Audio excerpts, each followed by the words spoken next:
Akhil Bharatiya Congress committee की राष्ट्रीय प्रवक्ता मुमताज पटेल ने कहा कि नेशनल हेराल्ड केस राजनीति से प्रेरित। अखिल भारतीय कांग्रेस कमेटी की राष्ट्रीय प्रवक्ता मुमताज पटेल ने कहा कि नेशनल हेराल्ड केस राजनीति से प्रेरित है। राहुल गांधी पर मनी लॉन्ड्रिंग का झूठा केस दर्ज कर भाजपा विपक्ष की आवाज को दबाने का काम कर रही है। पटेल ने भाजपा पर आरोप लगाया कि भाजपा को अपना भ्रष्टाचार दिखाई नहीं देता। उन्होंने कहा कि पिछले 11 साल से भाजपा देश की सबसे अमीर पार्टी बन गई है। ये कैसे संभव हुआ? इसकी जांच क्यों नहीं होती? मुमताज पटेल फरीदाबाद के मैकपाई रेस्टोरेंट में पत्रकार वार्ता को संबोधित कर रहे थे। पटेल ने कहा कि कांग्रेस ने नेशनल हेराल्ड समाचार पत्र को आर्थिक संकट से बचने के लिए 90 करोड़ का अंशदान दिया। इसकी पूरी जानकारी ईडी के पास है। इस अवसर पर रोहतास बेदी, सुमित गौड़, तरुण तेवतिया, नीरज गुप्ता, ईशांत कथूरिया, संजय सोलंकी,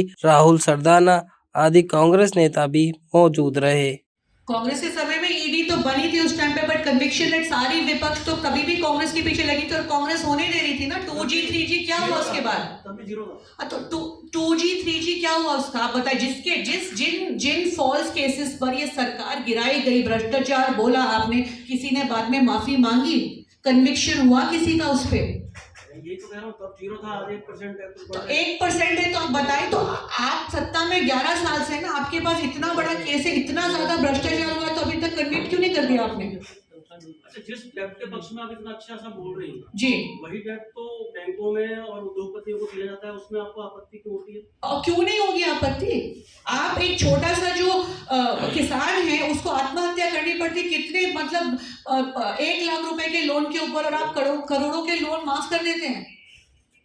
आपने मेरे वक़्फ़ के कमेंट पर ये सवाल मुझसे पूछा। मैं आपसे ये पूछा, आपने कहा मुसलमानों मैंने बिल्कुल, मैं आपको ये बोल रही हूँ, पार्लियामेंट में सरकार ने जब ये वक़्फ़ बिल पास कर, तो कह रहे थे कि हम मुसलमान के हित में कर रहे हैं, हम गरीब मुसलमान को उनका हक दिलाना चाहते हैं।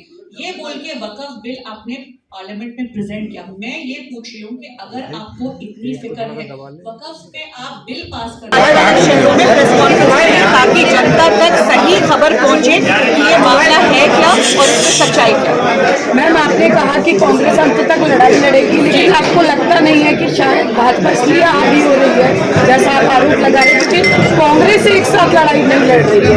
कांग्रेस एक साथ लड़ाई लड़ रही है, पर भाजपा के पास जो ताकत है इस वक्त, जो एजेंसियों की ताकत है, सीबीआई की मैंने बोला, ईडी की मैंने बोला, आईटी की, इलेक्शन कमीशन की, ठीक है, सब अगर साथ में इनके हैं, हर जगह इन्होंने भय की राजनीति, दबाव की राजनीति, डर की राजनीति फैला रखी है, तो जाहिर है कि कांग्रेस पार्टी कमजोर नहीं है, लेकिन कांग्रेस पार्टी लड़ने की कोशिश कर रही है। पर कांग्रेस पार्टी संविधान के साथ खड़ी है और संविधान में यकीन रखती है, और हमें पूरा यकीन है कि हम विजय होंगे। कांग्रेस का सच क्या है और भाजपा के क्या क्या झूठ है इस मामले में लेकर? भाजपा संविधान को कुचल के, लोगों को भिड़ा के, लोगों को भटका के, लोगों को गुमराह करके सत्ता में रहना चाहती है। कांग्रेस पार्टी आखिरी तबके के इंसान